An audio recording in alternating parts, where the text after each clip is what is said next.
Okay, let's get started then. Well, Happy New Year, everybody. It's Happy lovely. New Year. Happy Yeah. New Year. Happy New Even Year. though, as we know in the principles, every second of every day could be a new year for us. So, but it's funny how we still, I don't do New Year's resolutions. I haven't done those for a few years now because they just are set up for for another reason to beat yourself up. But it is funny how I still use it as like a reset point, and as most of the world does. So I figured that why not use this new year as a way to really just identify our codependent thinking that is creating, sorry, I'm having more people joining here. I just want to make sure. Hi, Kate. Sorry, I'm going to get distracted here. So, yeah, it's really important, I think, to, hi Maria. So, Cecilia, to really identify some behaviors that we just really would like to not carry into the next day, never mind the next year. So so before I start,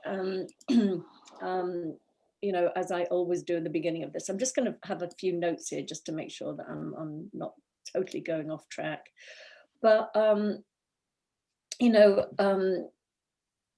as a 3 principles teacher, I always have to say that it's too much of a mouthful to say codependent thinking behavior. So I just say codependency, codependent. We know we're not labeling anybody. We know it's not pigeonholing. We're not diagnosing. We're not doing anything like that. We know that anybody can change if you have an insight.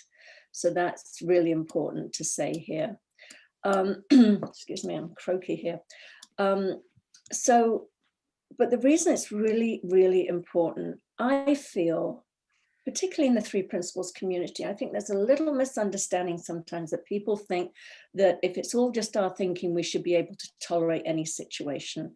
And I always say, if you had a broken arm or a black eye, I wouldn't be saying it's just your thinking. So the same thing, if we are inadvertently finding ourselves in emotionally painful or abusive relationships, we do have the right to say, this is not working for me. I want to leave this. But what can happen is we can have codependent thinking that might even be unconscious to us, that keeps us trapped in those relationships. And so my job is, and what I love doing is, I see it actually as a marriage of psychology and the 3 principles coming together. I don't think we need to completely abandon psychology because we understand the principles. I think that, we're spiritual beings having a human experience, and as such, human beings have psychology. So I think it's really important to look at that and see where this thinking originated, and by having that awareness, we can really let it go. We can have compassion for ourselves. We can understand what helped get us where we are. But when we identify it, it's easier to just let go of it. So basically, I grew up in a as many people who suffer from codependency in a bit of a traumatic environment. Very dysfunctional, very different and entertaining on some levels, but equally crazy on other levels. So I was spent, besides wanting to actually leave the planet at 19, I spent a good 30 years of my life in conventional therapy and on a spiritual path, trying to recover from my codependency and my post-traumatic stress disorder from growing up in a narcissistic environment, and repeating the pattern and inviting other narcissistic relationships in. So it was only when I came across the principles that I found the freedom I'd always looked for. It was amazing to me. I was a coach that helped other people with codependency and narcissistic abuse. And I used to sit in the room sometimes thinking, God, I can help you feel understood. I can help you identify where these feelings came from and the behavior came from and all of that. I don't really know how to show you the way out, because I don't know the way out, because I'm still stuck in it.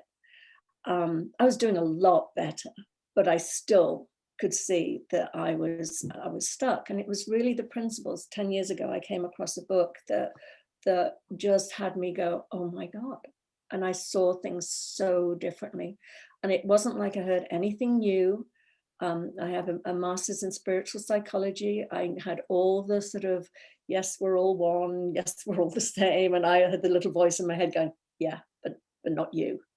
And it was with the principles and the focus on thought and how we live in a thought-created reality, moment to moment. And that I don't have to believe these thoughts that are in my head. That's what was new for me. And then as I started to change my relationship with my thinking, as in not taking it seriously and not believing it, I started to fall back into that place of knowing who I was at my essence. So that's was my journey here, and that's why I'm so passionate about it. I still see so many people suffering from codependency and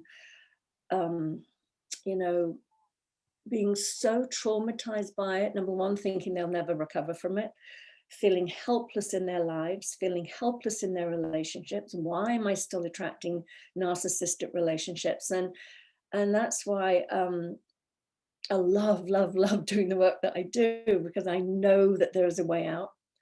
I am 100% different than I used to be.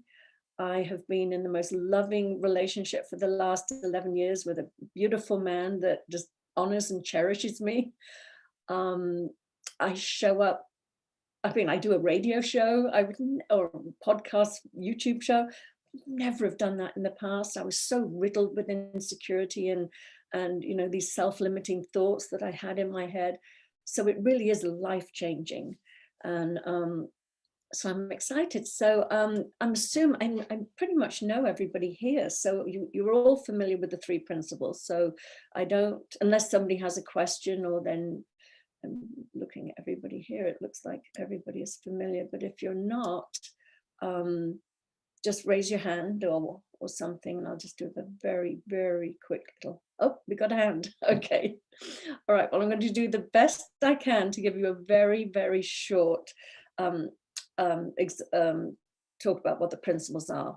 So basically, it's a new, well, relatively new paradigm in the field of human psychology. It's helped, as I say, particularly myself, but thousands of other people to recover from many, oh God, just from a life of suffering, basically.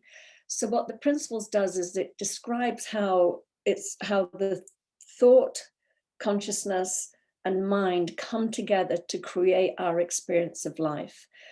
And in a nutshell, what I got from it was that I don't feel the effects of other people and the circumstances of my life.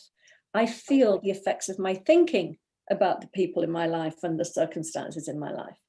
So that helped me immensely in not trying to control other people and life events. I actually don't try and control myself either, or my thinking.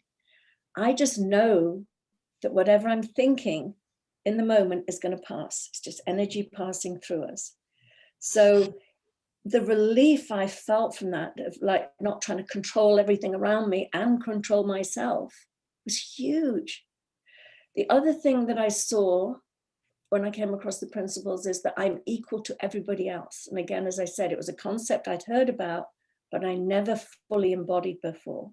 But when I really understood, and I'm using my, oops, sorry, my cat just had a fright. My little snow globe here.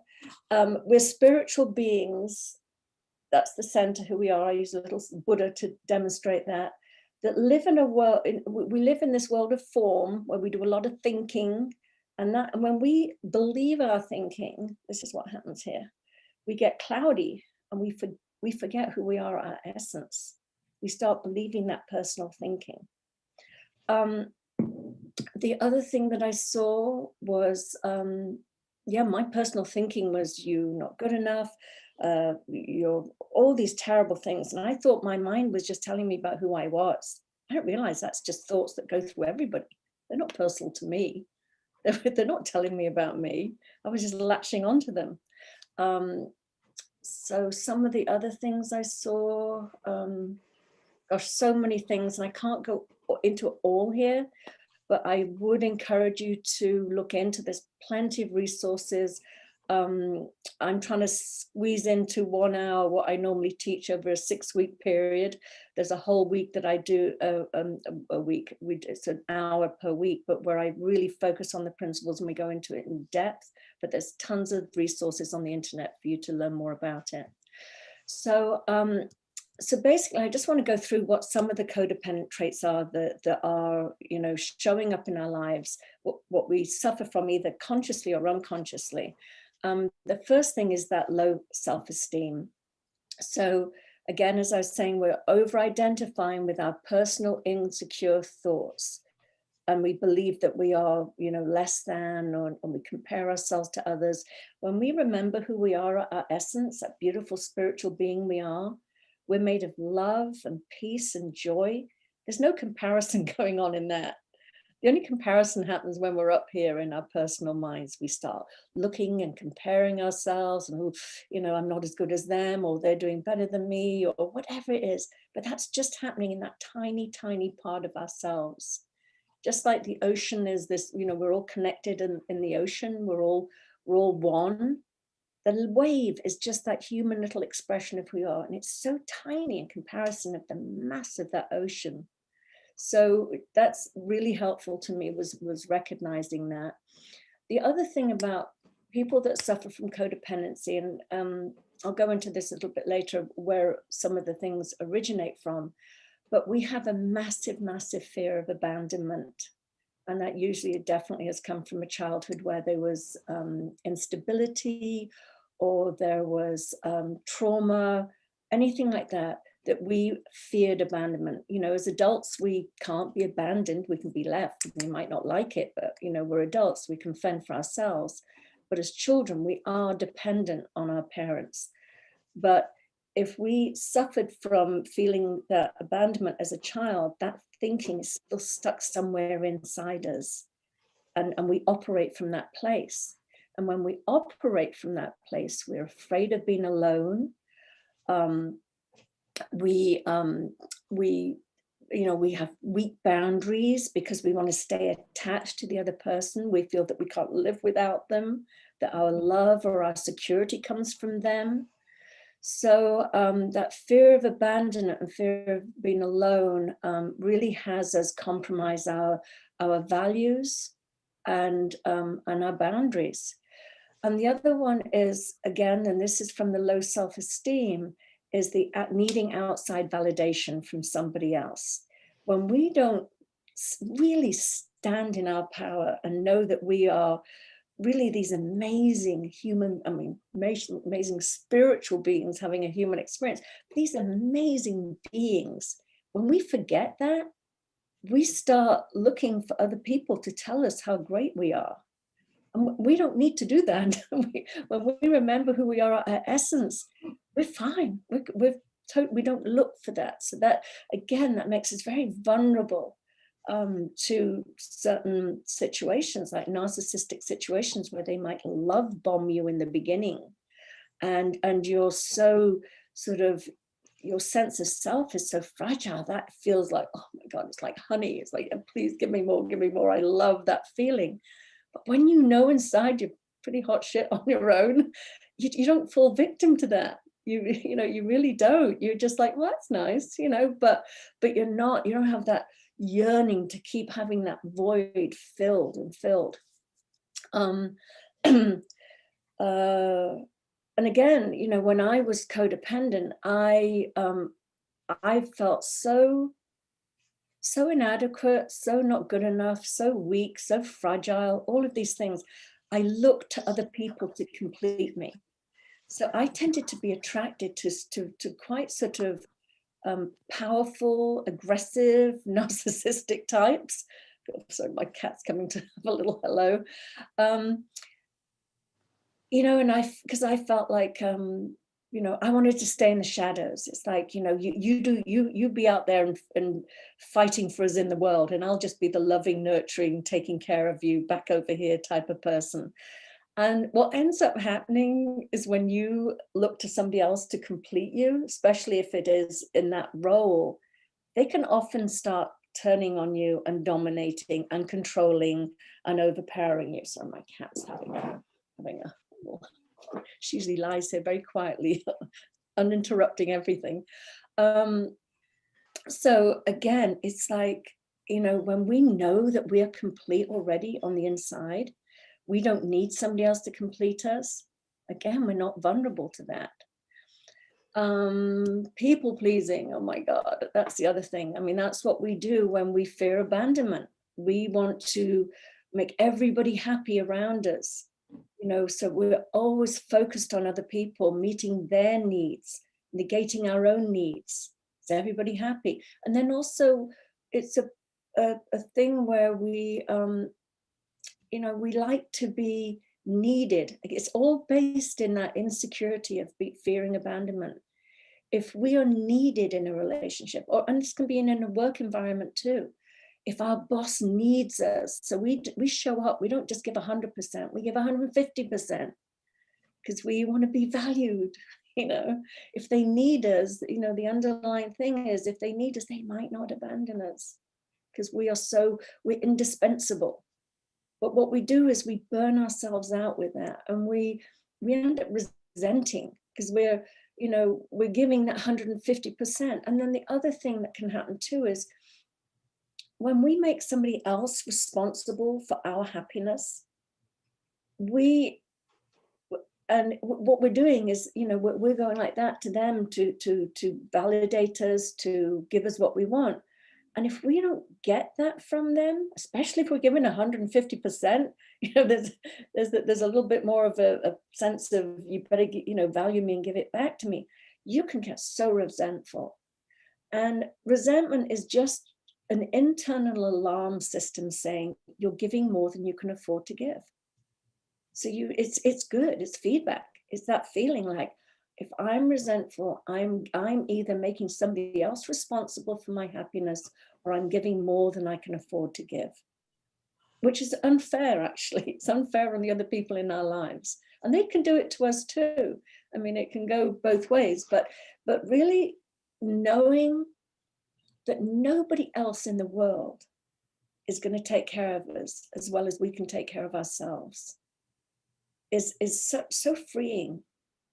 But when we look to other people and give them that responsibility, but that is coming from that old childhood wound. Because as a child, you really did need them to take care of you. The other one is, oh gosh, a lot of people that suffer from codependency are, believe it or not, we're not all weak and pathetic and simpering. Some of us are really type A personalities, you know.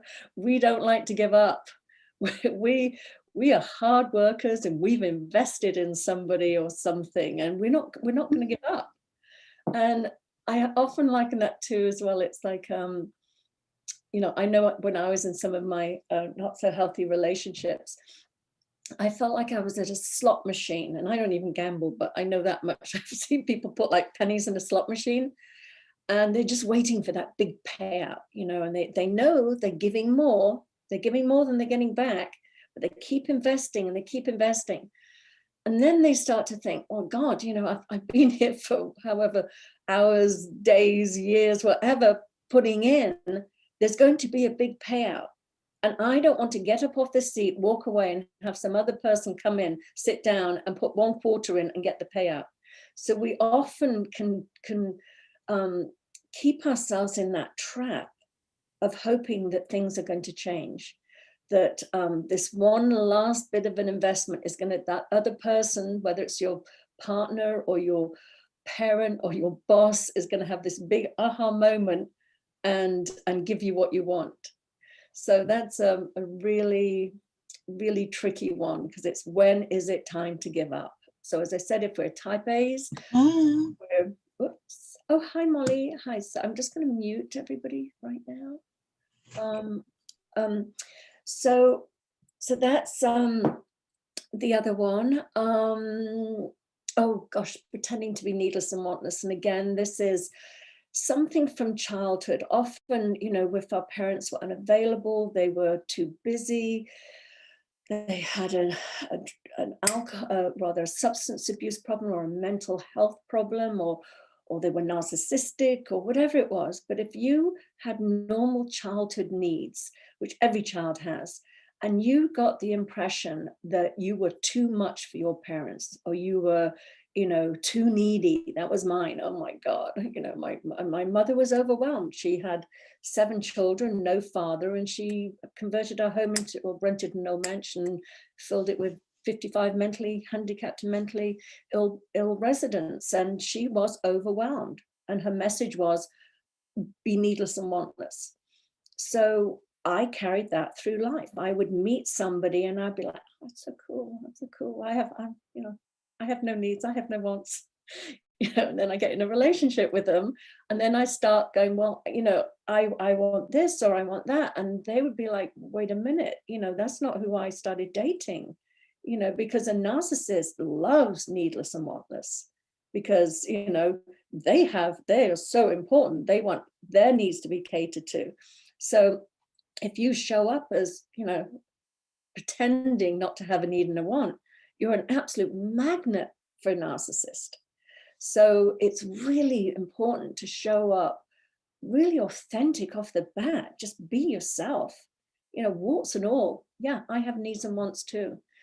But just again, understanding that was just a habit we picked up in childhood, in trying to, I knew that if I had a need and a want, my mother pushed me away. So the only way I could get close to her was to be completely independent as a 4-year-old, which is not, not realistic. But that's the thinking I had then. I need to be this way to be able to be near her. I'm just thinking. Oh, and now the other thing I just want to say here is, we can feel a lot of shame here, a lot of shame around having, moved our boundaries when people have pushed up against them. They've lied to us or cheated or abused or whatever. And we've moved those boundaries back to accommodate because we've feared losing that relationship, or that, whether again as or job or whatever it is.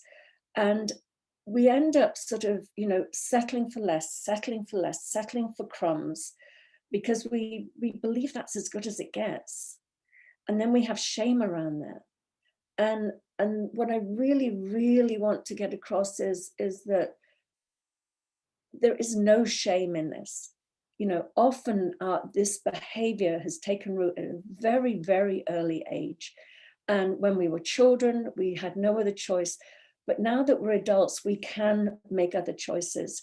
But again, be really, really gentle with ourselves. This is a lifetime of undoing this habitual thinking that's been running our lives. We've all been doing the best we can with our level of thinking and consciousness in the time. Nobody intentionally, shows up in life saying, I'm not going to, I'm going to allow myself to be hurt and abused or anything like that. We don't do that. So to really, really be gentle with yourselves. And that's why I wanted to mention that, as children, most children who experience codependency, or rather grow into adults with codependency, they've come from some childhood trauma, some neglect, abuse. That was certainly the case in my case. As I said, if you grew up in an alcoholic family or something like that, you were used to a certain level of chaos in your life. That became your norm. And quite often, if you grew up in that, anything less than drama in your adult life feels like, I used to say, if I met a nice guy, I used to think, oh, I'm going to die of boredom. It's like, where's the drama? Where's the intrigue? Where's the fire? Where's the, all of that stuff that I was used to? And then children who've raised to take care of the emotional needs of your parent. Again, if your parent was unable or inadequate parenting, you know, you became the little parent. So you grew up taking care of others, nurturing, putting yourself second. That's, you know, these are all things. And sometimes even you know, inconsistent parenting, if a parent was ill or hospitalized for a long period of time, or they actually died, unfortunately, you know, a child experiences that as abandonment. They don't know that the parent didn't have a choice. They just feel abandoned. So there's really legitimate reasons why. Again, if you grew up with a narcissistic parent, that's equally, you know, you're not valued for yourself. You're valued for being an extension of them. So again, it's like you negate yourself and you try and tune into other people. Who do you want me to be? You know, how do you want me to be? How do I get love? The other thing is sometimes it can be a codependent parent, or one that's sort of smothering or is too you know, uses the child for the emotional needs to be met. That can feel really confusing for a child. They don't know where they end and the parent, or rather the parent ends and they begin. It's a very, that enmeshment. If you've learned that from a child, you sort of seek that in your relationships. You seek to be enmeshed with another person. You're not sort of healthy and individuated. That's that sort of, that closeness. You don't feel close unless you're sort of like attached like that. Again, we've touched on this, children who are shamed by their parents for having normal childhood needs. Another one is, and especially I think, you know, for my generation, there was a style of parenting where you shamed your child into being a good person. You know, I mean, it was innocently done, but again, that abandonment trigger, it's like if you, for some reason, didn't behave yourself, your parents withdrew their love. Now, to a young child, that, again, that's abandonment. If you don't love me, who's going to take care of me? You know, I could die. I mean, that is life or death to a child. So this constant sort of withdrawal of affection or love when you've done something that your parent has disapproved of can create this absolute vulnerability of abandonment.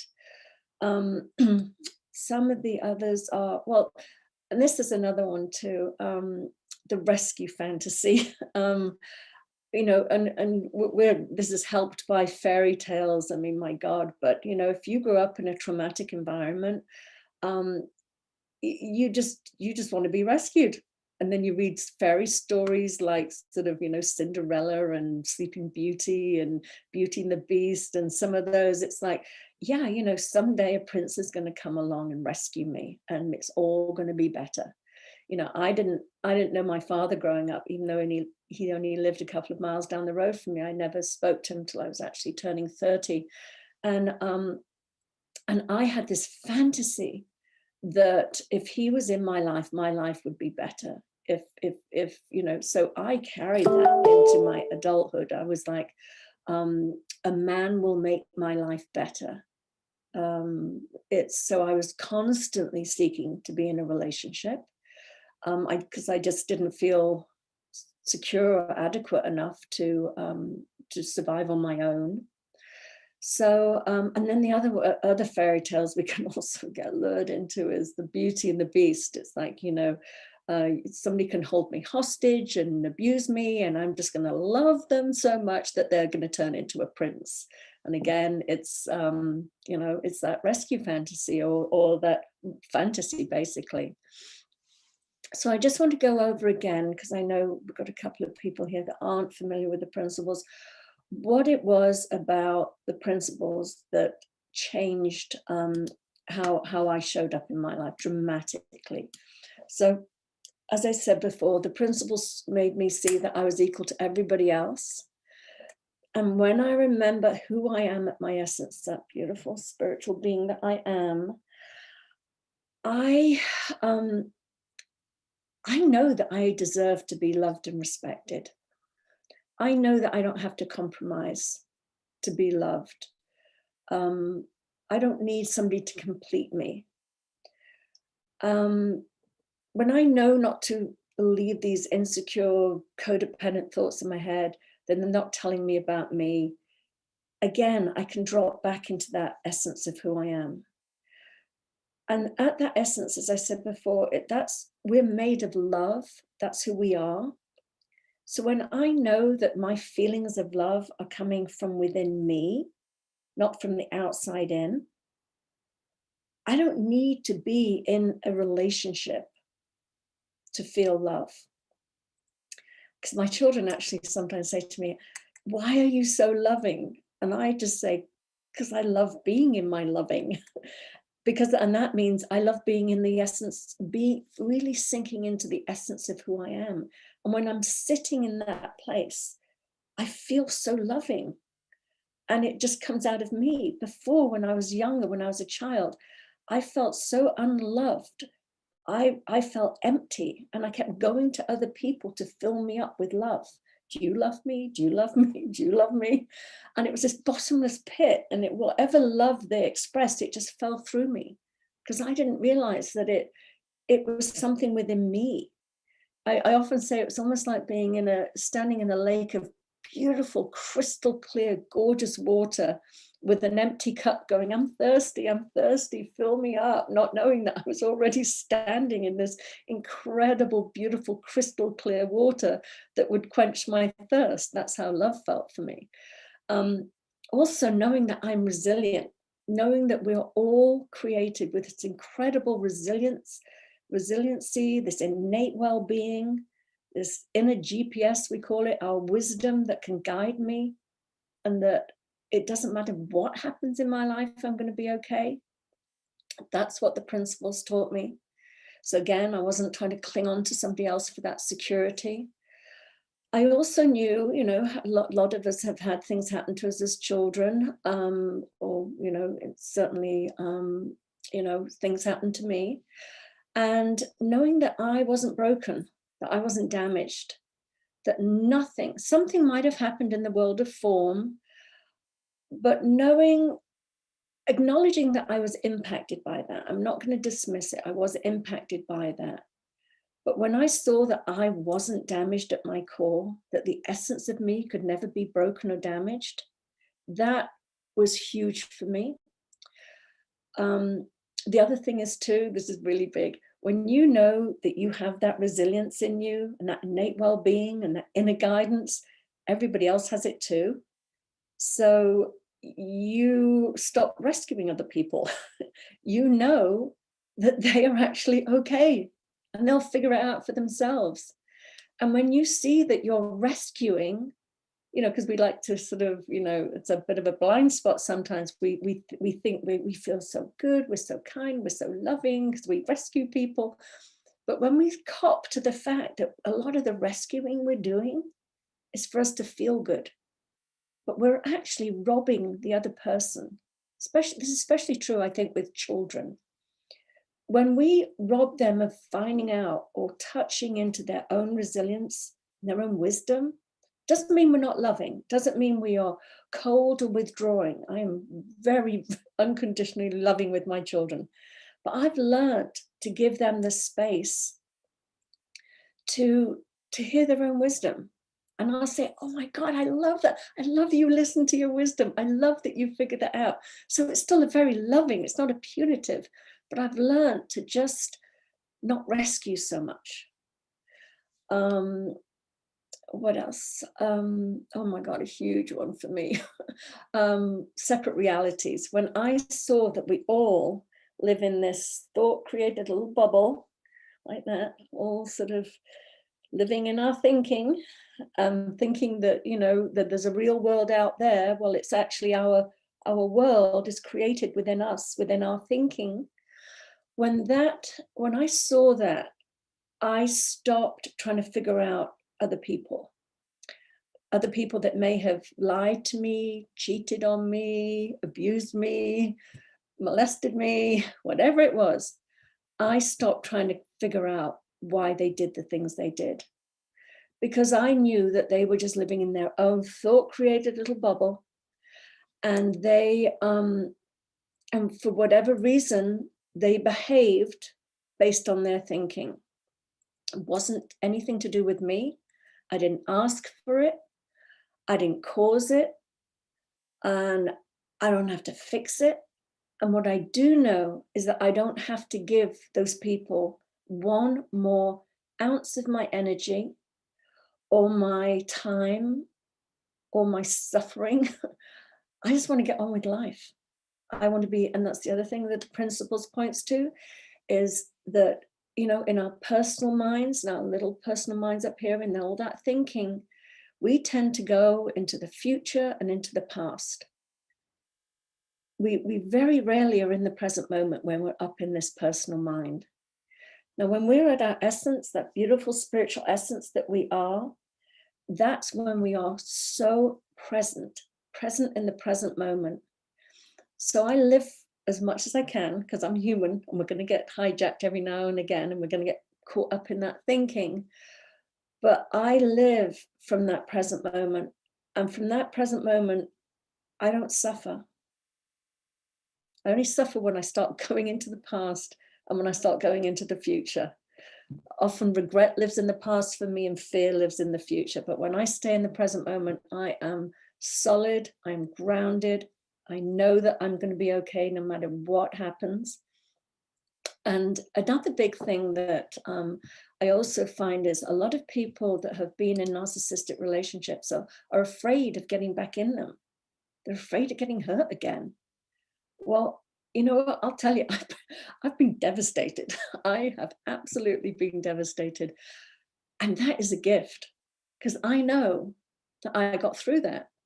So if I got through it before, I can get through it again if I have to. Because we people are, nothing's set in stone. People do things that sometimes appear crazy to us or hurtful to us. We never know what's going to happen.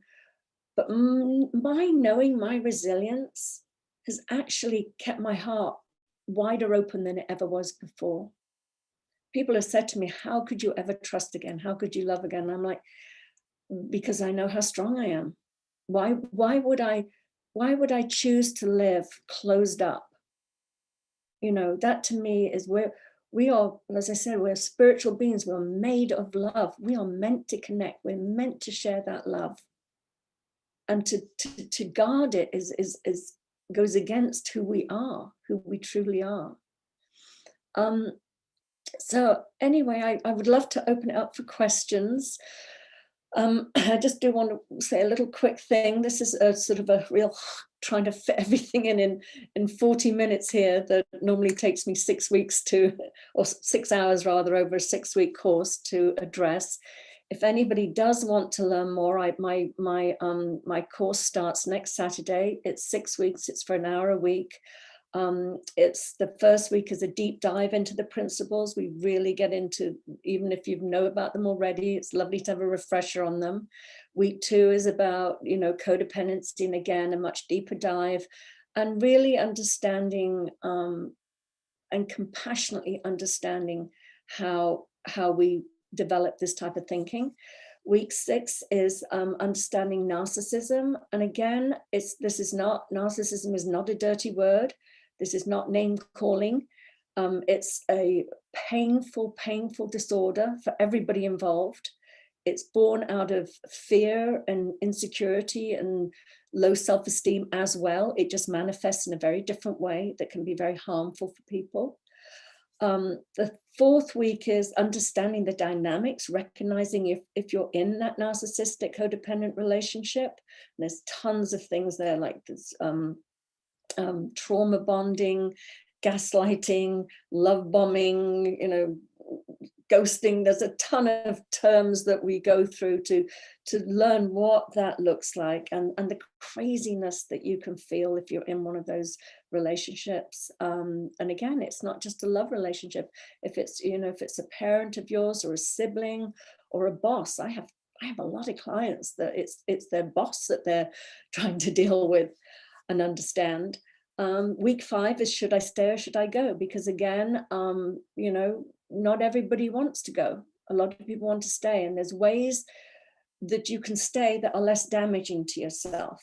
And sometimes, you know, again, it might be a work environment where you don't want to give up your job, or it might be a parent, an aging parent. A lot of us in my age group anyway are now dealing with narcissistic parents. Both my parents are now passed away, but you know, where they start to get older and you start to sort of need to take care of them or want to take care of them, but you're re-experiencing that childhood trauma that you had, because you know, that dynamic is still there. You can't separate, but there is ways to have a healthy, or a healthier, I should say, relationship with the narcissist in your life. And then if you should decide to go, and the last week is about how to achieve happy and healthy relationships through the understanding of the principles. And again, it's principles, principles, principles underlines all of this. Without it, I belong to some websites with codependence, and I listen to the feeds, and I'm like, and you can't post anything, so you just got to, you read them, and my heart is breaking. There is thousands and thousands of people out there suffering, and they don't know there's a way out. And I wish I could just advertise on them and say, please come over here, learn the principles, you'll find the freedom you're looking for. But unfortunately, I can't. So I'm just hoping over time that more people will, you know, in that community, will find their way into the principles. So yeah, and I just also wanted to mention its early bird special ends. Actually, I'm not going to even have it end. It starts next week. I'm going to just roll it through. It's $195 if anybody wants to sign up for that, for the 6 weeks. So said my bit. So I'd love to have questions. Anybody have any questions? Please just raise your hand. There's a few of you, so maybe we'll use the participants button. We'll just use the hand raising. It says at the bottom, if you go, it's usually this is participants button, isn't it? Yeah, I don't know why it's not showing up, or maybe it's because I'm hosting, it's not showing up. But anybody have any questions I'd like to ask? Yes, Jennifer. Just unmute yourself. You're still muted. Oh, there we go. Sorry, I actually don't have a very clear question formulated, but I do think that you deserve a question after all that. So I would like to try and formulate something. Okay. Yeah, I'm also very luckily, for the last 7 years, I've been in the principles, and I don't feel that I'm about to go anywhere or get out of anything. But it's an interesting thing came up for me recently and over the last year, is that you know, I had whatever background I had in the childhood and so on, and I had a lot to work through. As I would hardly even use the word codependency now, but anyway, I think it's a sort of a way of explaining where I was at, and then it suddenly and yeah, so it's shown up in my life in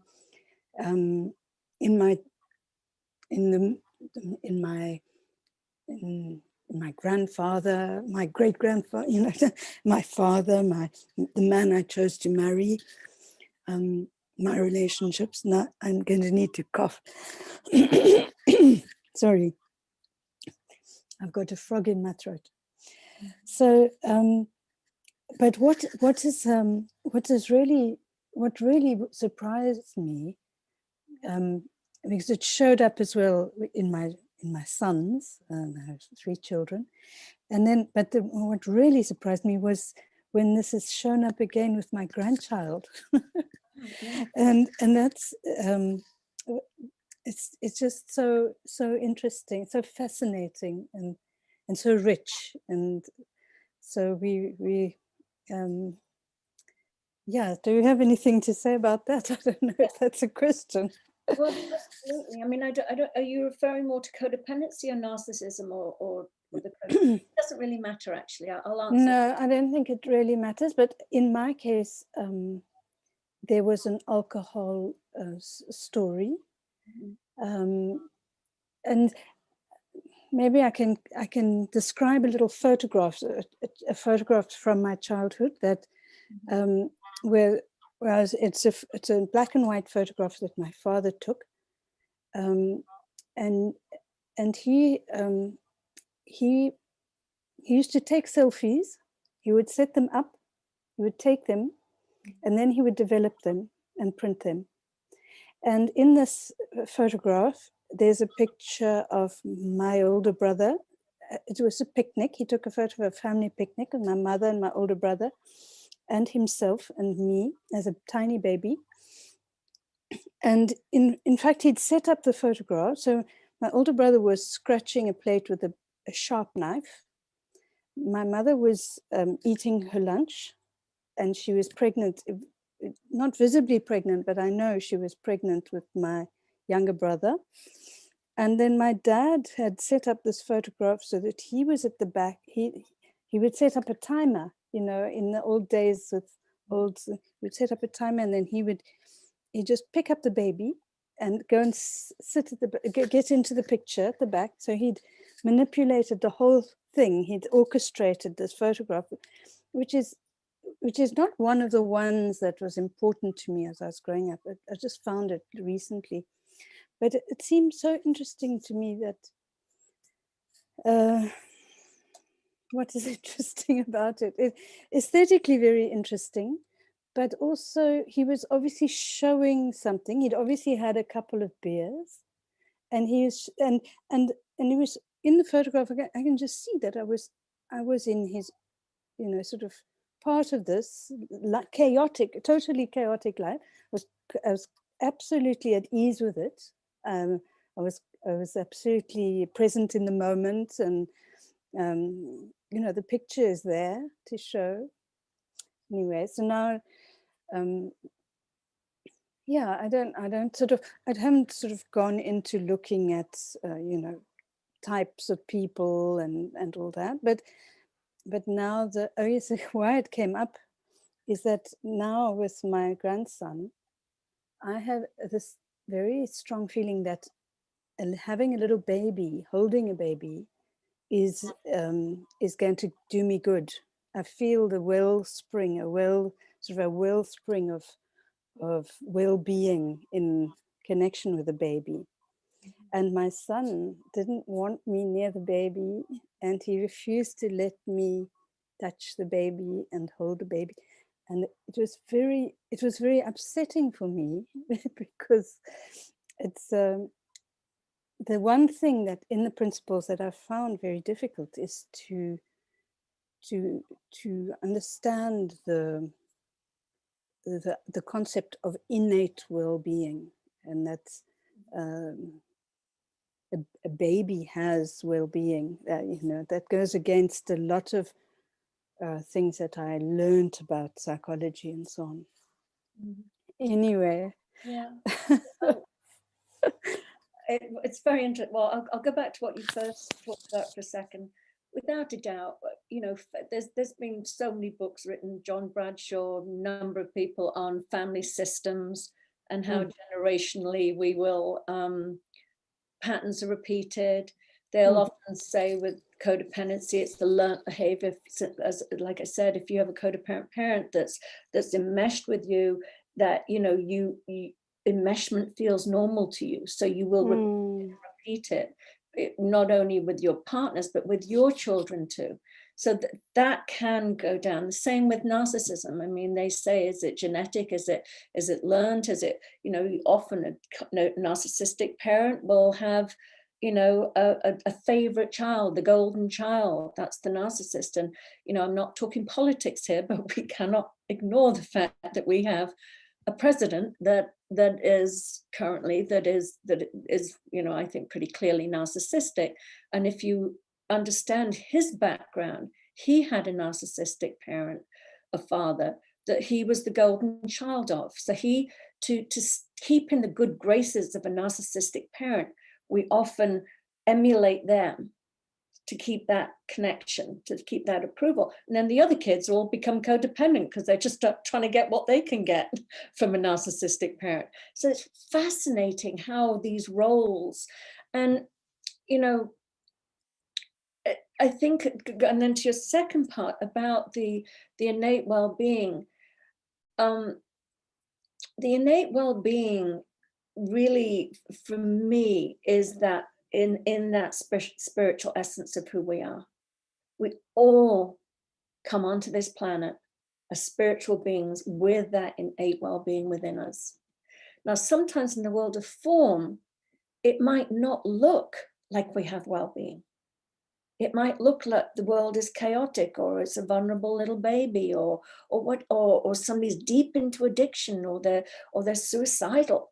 Whatever it manifests in the world of form, it can sometimes look like, well, what do you mean they've got innate well-being? I can't see it. They're threatening to kill themselves. They're a young baby. They can't take care of themselves. Whatever it is, but the innate well-being we're talking about is on the spiritual level. That can never be touched and never damaged. And that is in there. And I don't know if that answers it enough. The situation with your son, I mean, my heart goes out to you. I'm sure as a grandmother, you just want to hold your grandchild. Again, knowing the separate realities, that whatever thoughts are going through your son's head are his. They're nothing to do with you.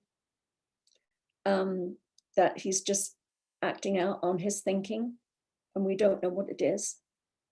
But to just to know that he's doing the best he can with the thinking he has and his level of consciousness, and to not take it personally. It's really, really helpful. I don't know if that's helpful to you or not. I hope it is. Oh, yes, it is. And it's also reminded me of that image you shared about the standing in this beautiful pool of water with a empty cup. And that harkens back to this wellspring, this well-being, which is, it's like a spring that comes through us, in fact, and it's there. You don't, it's just spiritual, as you say. Yeah. It is, but when we're looking in the other direction, it's so hard for some. It's always there. It's always Yes. there. We never have to find it. It's not like, it's like when people say, I want to love myself. Like, how do I learn to love myself? It's like, no, you already love yourself. Yes. You're just looking in the wrong direction. Yes. It's there when we just. I often I have a very sort of like physical feeling, a bit like my gut, my intuition. That's where my spiritual essence is. And then I'm always like, up here is my chattery little personal mind. It's got lots of stories in it, and lots of thinking. And but when I feel, I mean, that's why our feelings are so important. They're so important. They're telling us when we're in here. If we're suffering, it's because we're lost in here. So all it's doing, it's a lovely little, it's like when Linda Pransky says, it's like, when you've got a car and you're like backing up, and you're going to hit a wall, it's like beep, beep, beep, beep, beep, beep, and it's like, that's what feelings are. It's like beep, beep, beep, beep, beep. You're listening to this. It's like, oh yeah. And then you drop back down into that beautiful space that's always there, never went anywhere. You just got a little distracted for a while. So, oh, Dawn, you knew I was going to call on you if you didn't put your hand up. I just, bless you.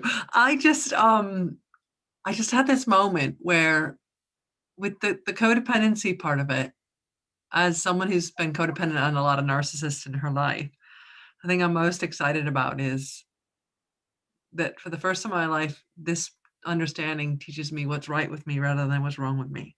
Absolutely. Yeah. And I think that's a miracle. I was thinking about 15 years of recovery, 12-step recovery. I was part of COSA, CODA. You can go through all the lists if you like. But I was always focused on the narcissist. I was always focused on the fact that I'm ill and there's something always going to be ill. And I was even noticing this week after your workshop last time where, you know, the amount of questions I have about, you know, trying to deeply understand the narcissist. Now I don't actually care. And it's wonderful because it's just like this feeling of going like, yeah, I understand what they did, but it's no longer my specialist subject. Yeah. Trying to figure out how to fix it. And it's like today I realized, you know, I'm sitting here, scratching my head going, why do I have to go through this again?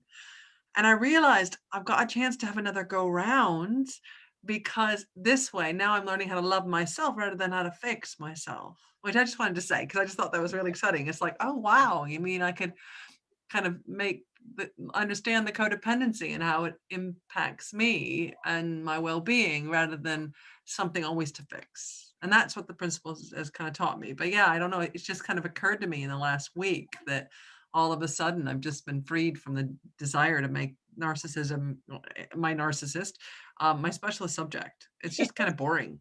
And yeah, I just excited. That's just like, I just wanted to share that because that's like really fun. It's exciting for me to hear that because it's so true. Because I mean, that's a lot of what I experience is like the people like, yeah, I know I'm codependent, but let's learn more about the narcissist. And it's like, you will get to the point where it's like, yeah, done that, been there, done that. You know, I think it's good to recognize red flags sometimes, just so you don't get sucked in again. But it really is. This is all about recognizing your own unconscious thinking or even conscious thinking, you know, whatever, it doesn't matter.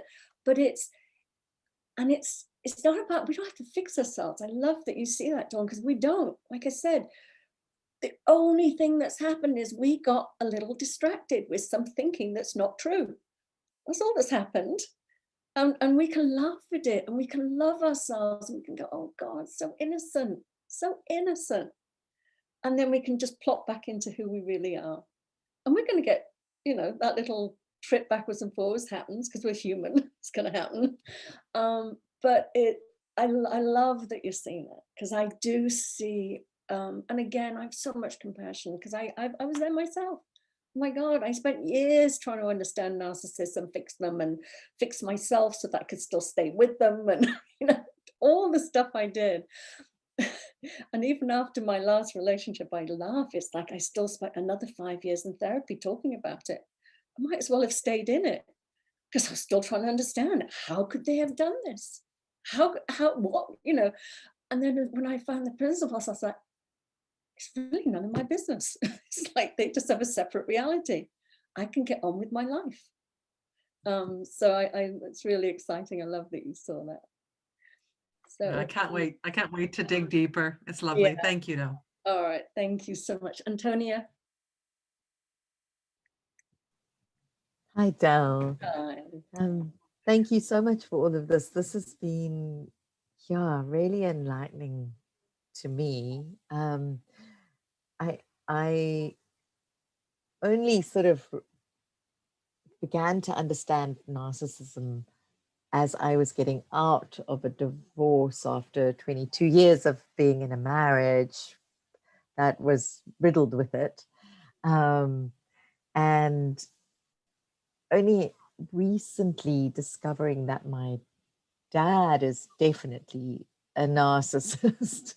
Didn't get that one. I like, how did I not pick it up? And my sister, she was the favorite child.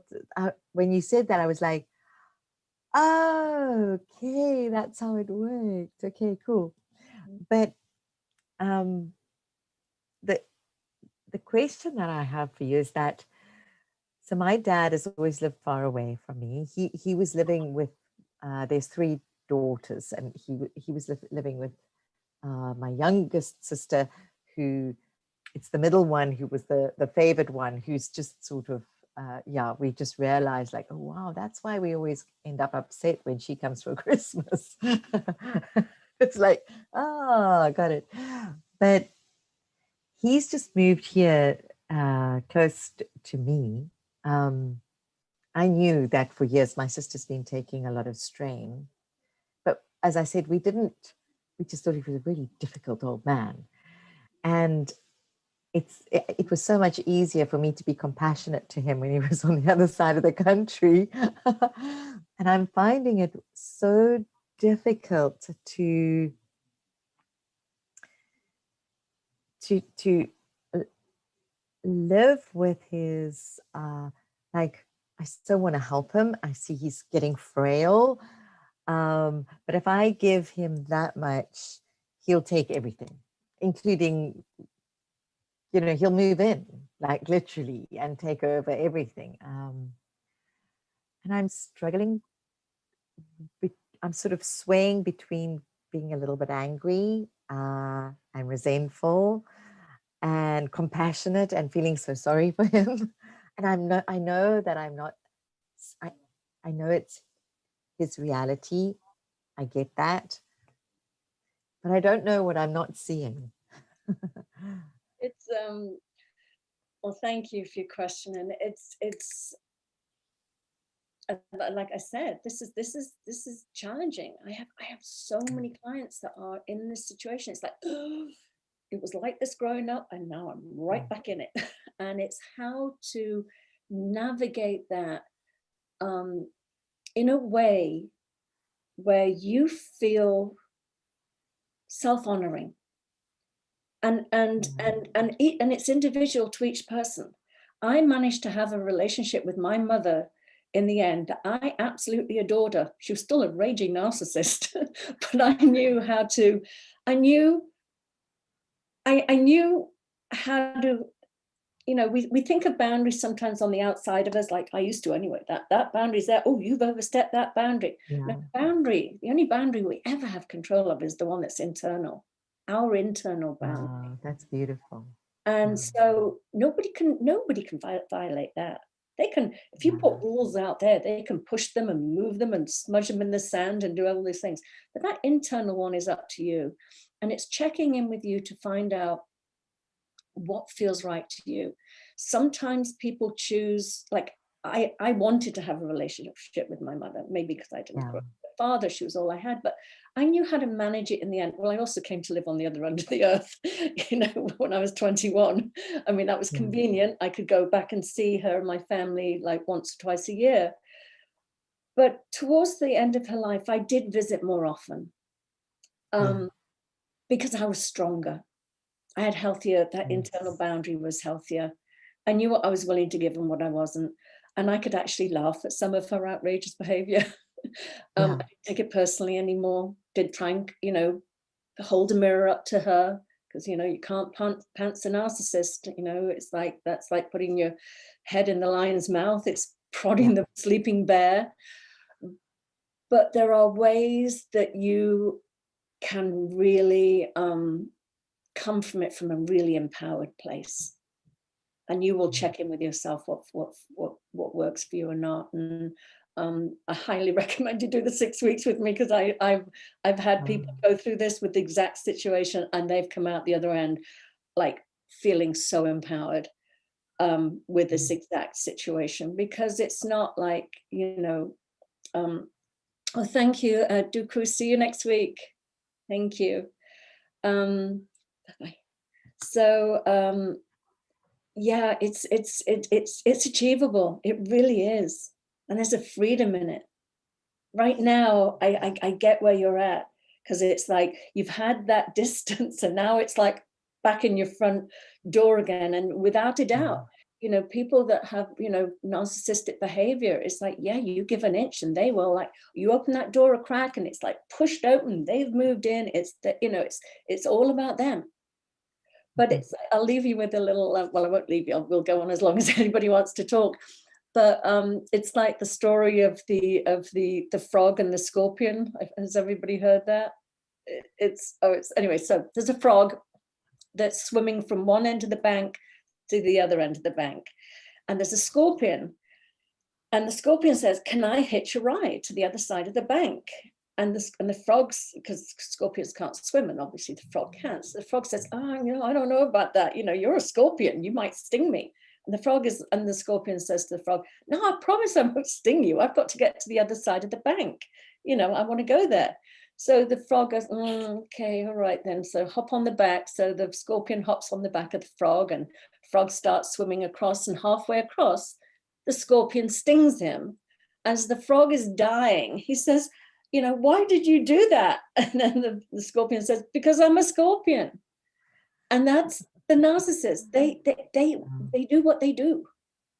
And and again, I know that's not 3P, because we all like to say that, you know, everybody can change if they have an insight, which is absolutely true. Yes, sure. What you have to understand with somebody is locked into their narcissistic view of life, they often don't see a reason to change. Yeah, They feel I see that.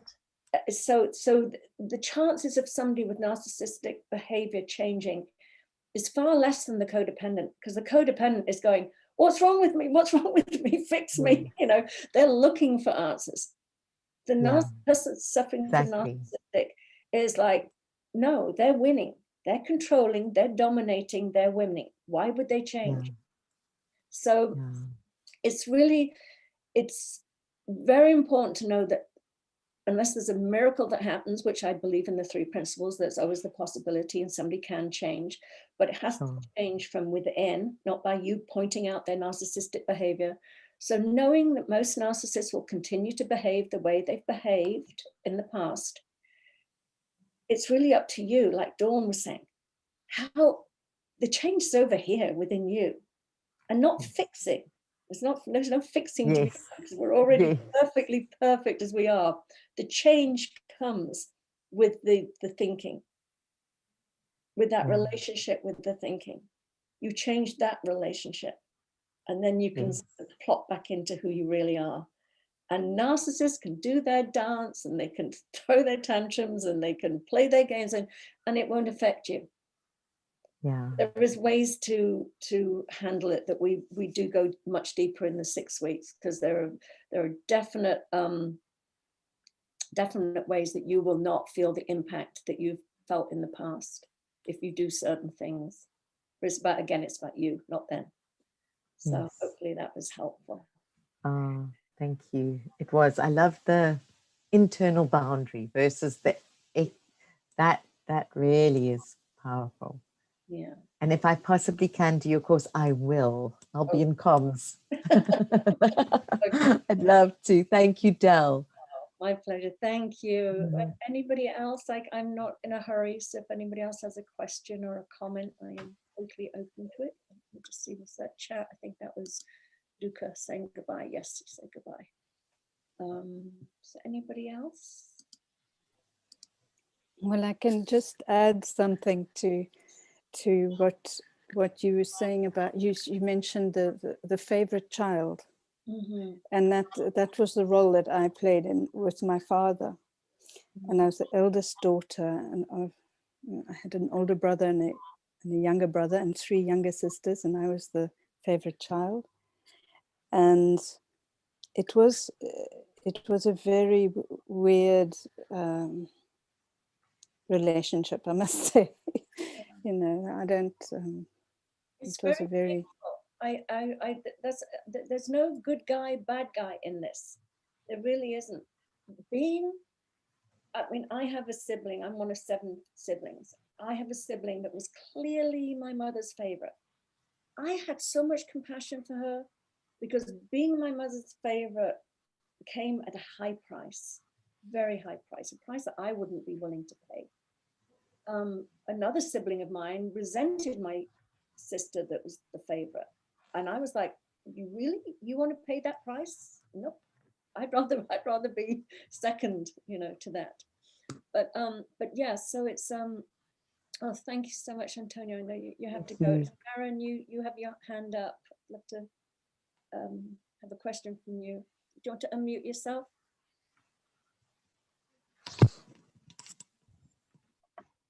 Yep, we have you here. Hello. Hi, how are you? Just a thank you, really. I found it really. I listened to the one I missed the other week, that you did on the 19th.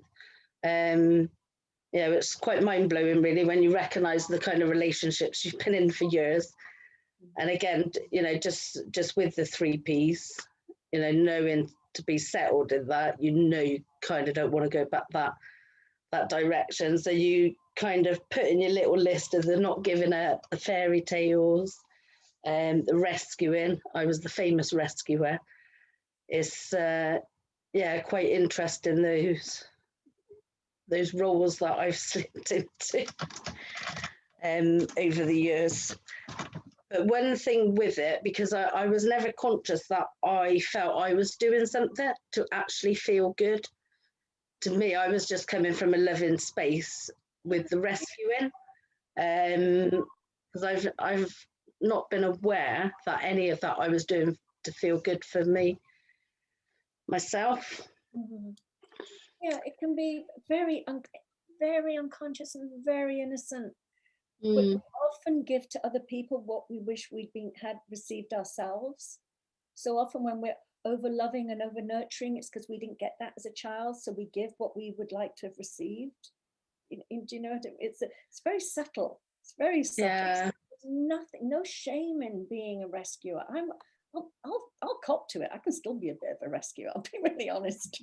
I'm more aware of it, and I definitely sort of sit on my hands, but I veer on that side without a doubt, because I am a compassionate person, and if I can help, I want to help. That just is there. But I also know, I just know that I can negate myself and I can give too much. I really can. I mean, there was a time when I'd be giving, I'm like, my bank account was like 0. I would give you my last penny every time. And I would be like, I'll figure it out. I'll figure it out. And then I was just like, what am I doing? You know, I'm stressing. I'm worried about where my next, rent check is coming from, and I'm giving it away. So it's just, it's good to have that awareness. It's good to be able to start to flex that muscle of, I matter too. It's okay to say no. I just wrote a blog about it a couple of weeks ago. It's okay to say no. I grew up, you do not say no. You say yes to everybody. You just keep giving and giving and giving until you fall down and you've got nothing up to give. And I always used to, how I have children, and you get on the plane and they'd say, put your mask on yourself first. I thought, how ridiculous. What mother's ever going to do that? Of course you mask your kids up first. But I can see there is wisdom in that. When we are actually taking care of ourselves, we do have more to give. So I just, in case Nancy has to go, she just asked a quick question, but it doesn't mean we stop. Let me just answer, and then I can come back to Sharon if you still want to say. Says, what time is next week? It starts at 10 o'clock, same time, 10 o'clock on a Saturday morning. Runs for 6 weeks. Just go to Adey-Jones.com and you'll get the whole list of the breakdown of what the weeks look like and what we'll be covering. And it's the 4th time I'm offering it. I'm thrilled with it. I constantly get, great feedback. People seem to be to have got a lot out of it. So I'm really, really happy about that. And open to feedback too. If people, want something else, there's always, I present for about 40 minutes and then we open up for Q&A for, 20 minutes or so. Again, I'm never in a hurry to get off if there's a lot of Q&A that people want. So Sharon, did that answer your question? Yeah, it did, and definitely, within the understanding, the fixer bit, to be able to see that was huge. To know that I don't need to do that. Their wisdom is there to find it themselves. Absolutely. Yeah. But one thing you said last week, whenever it was in your recording, and again when you said that I hear come out my mouth a lot, is the boring bit, the boring person. I don't want to be in these kind of relationships that I've been in, to the point I end up ill before I finally do something. But I definitely guess there's more to see on what I class as the boring person who just hasn't got that life or excitement in there. I really struggle with that still. So I can't remember what I said a couple of weeks ago, but I'll just visit it for a second. A lot of people go, where's the chemistry? Now, they don't realize that chemistry is actually a reactivation of an old wound. And I always say, it's like chemistry is like, here's my wound, your teeth match my wound. It's like, like I didn't have a father growing up, an absent father. who just completely abandoned us and lived 2 miles down the road, I just kept falling in love with unavailable men because their teeth matched my wound. And I kept going for that. And because it's, you know, we want to reenact our childhoods and have a nice ending. It's like, so if I can win over an unavailable man, that was like sort of making something right about my abandonment for my father. It was like, you know, it was a redo. So sometimes we can unconsciously do that. So I always say, be really aware of going for chemistry, as we call it. The other thing is, if we are used to drama and high intensity, that's our norm. So unless we've got tension in our relationships, we do feel bored because our set point is different. Now, when I left my long-term relationship, I didn't want to be in another relationship. I wanted to raise my children. And I knew I had this tendency to fall madly in love, emphasis on madly. And I didn't want to be madly in love. I wanted to be a good mum. So I said, I'm not going to be in love. I'm going to be a parent right now. So I met somebody that was a lovely man who I basically said, but a bit boring, you know, for me, first day, and I tell him all the time now, but that first date, I was like, not for me, not long term, no drama here, no whatever. But because I didn't want to be madly in love, I thought, oh, he's a wonderful person to have in my life right now, because we're just going to be friends and I've got somebody to do things with and I'm not going to be distracted from being a parent. But what happened was after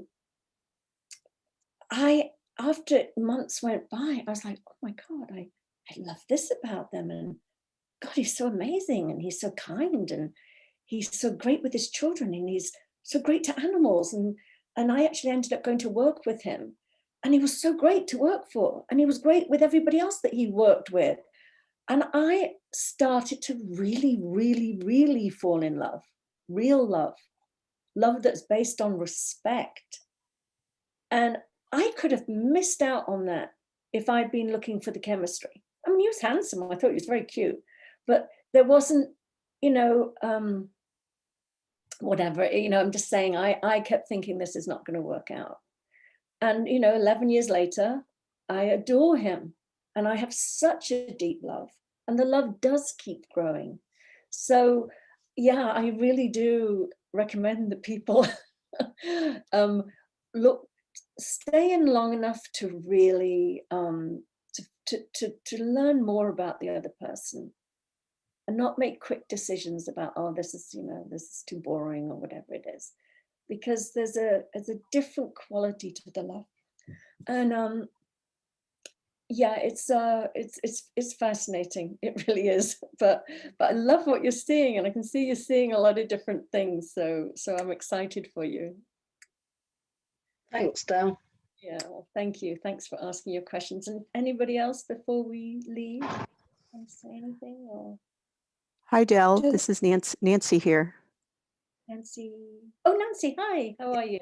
I have a question. I've been listening and I've been enjoying everything you say and been relating to it. I'm a USM grad. Yeah, I saw that.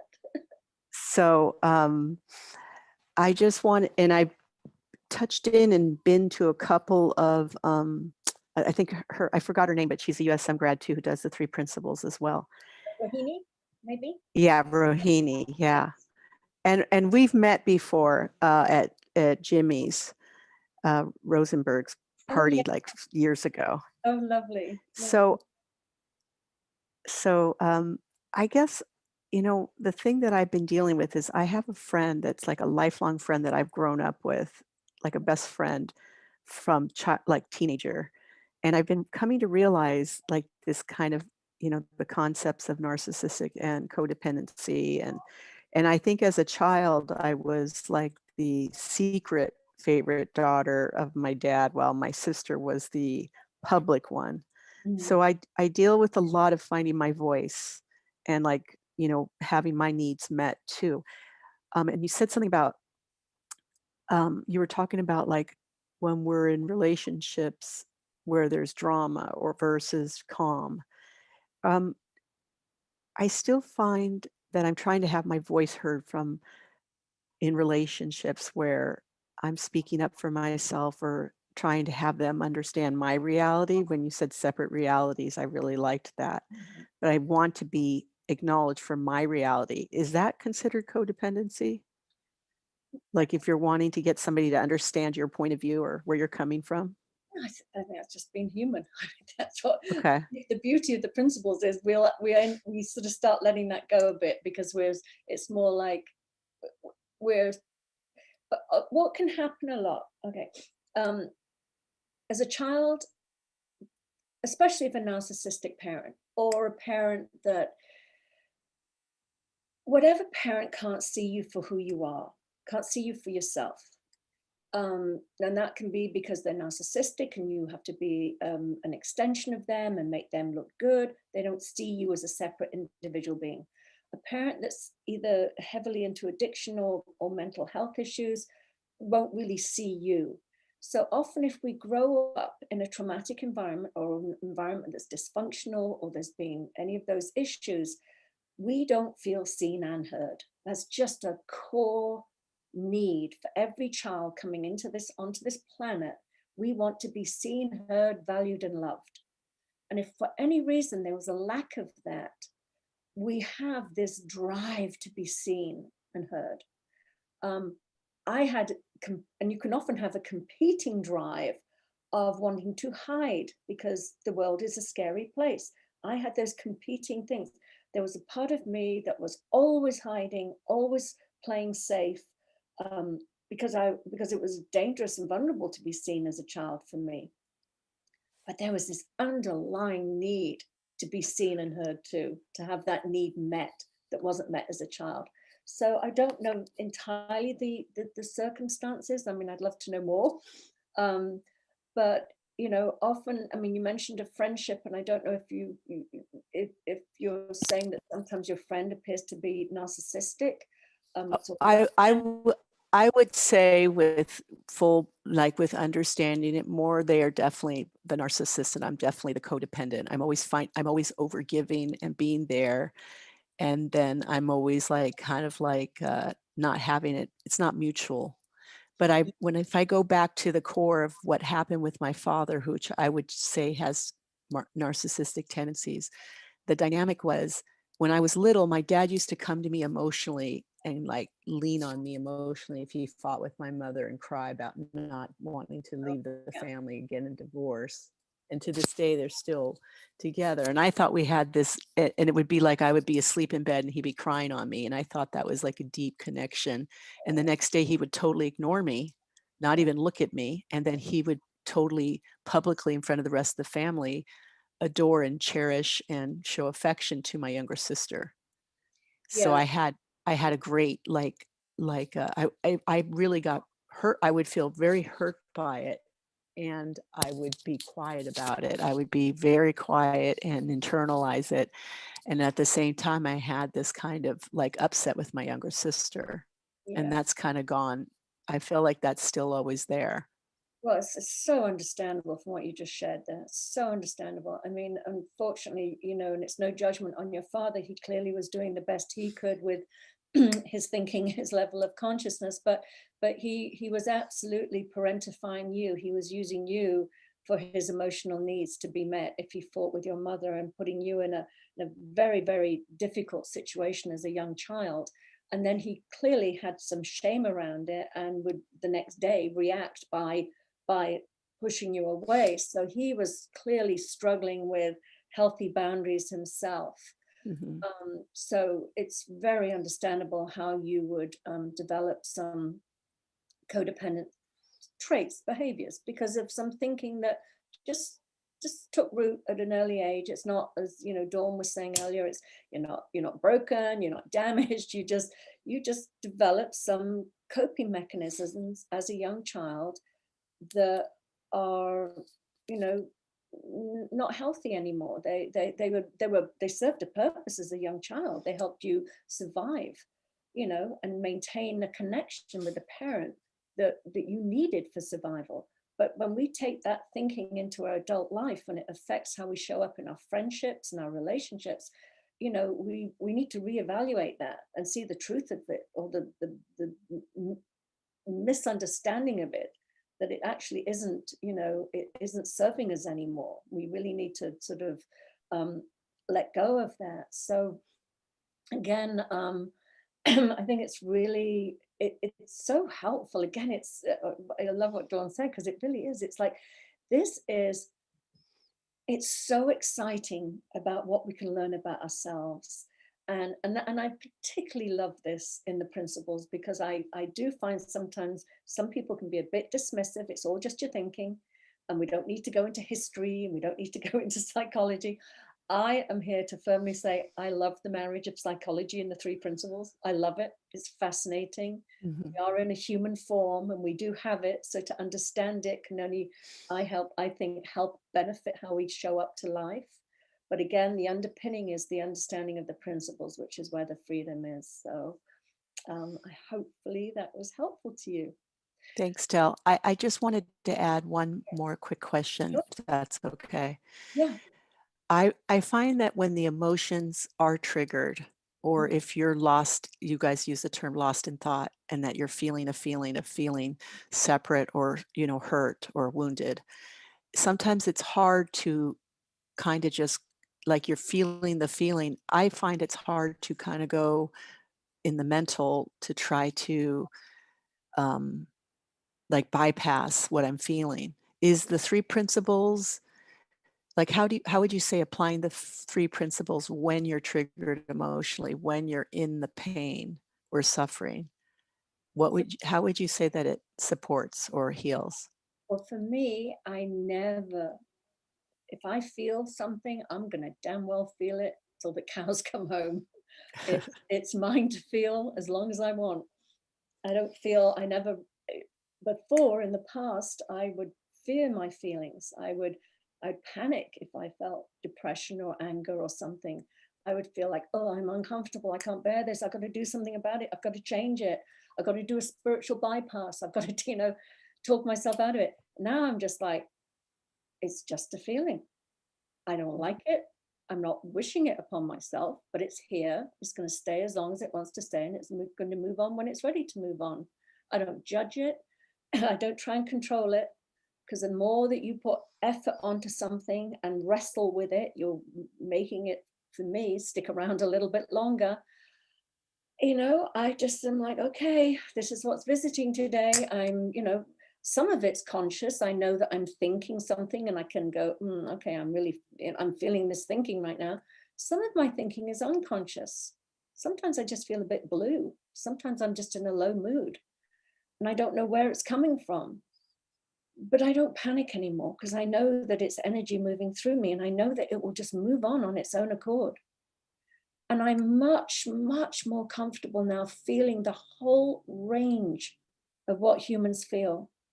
I firmly believe that we would never have been created to feel the capacity and the range of emotions that we have access to if any of them were bad. It's like a painting. It's like it's like a coloring box. I happen to like dark, muted colors. I like some strong jewel cut tones sometimes, but I just think use all the colors. I'm a painter. Use all the colors. Depth. It's like a tapestry. You need the darks, the lights, the shadows, the shades. You need it all to have a full experience. So that's how I feel about life. I can have a day where I had a day a few months back when the Black Lives Matter was happening, where I'd put a Black Lives frame around my face, and I got some really well, not anti-Semitic, but racial slurs just like attacking me on Facebook. I was shocked. I was so shocked. I felt violated. I cried. I felt compassion, a deeper compassion for people of color and what they go through. And I've run the whole gamut of emotions. At the end of the day, I was like, whoa, what it is like to be alive. I just felt everything you can ever feel in a day. And I was fine with it. So I don't know if that helps or not, answer that question. Thank you, Del. Does it's got the it got it, I'm like thinking so, and I appreciate everything you're sharing. So thank you. Oh, my pleasure. Lovely to have you on today. So anybody else before we leave?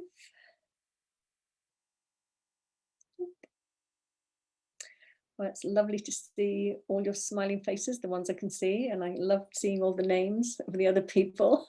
And yes, if anybody's interested, it's a 6-week program, starts next Saturday, 10 a.m. Pacific Coast time. And excuse me, all the recordings are available if people can't make it live. And hope to see you there. And just go on my website if you're interested in joining up.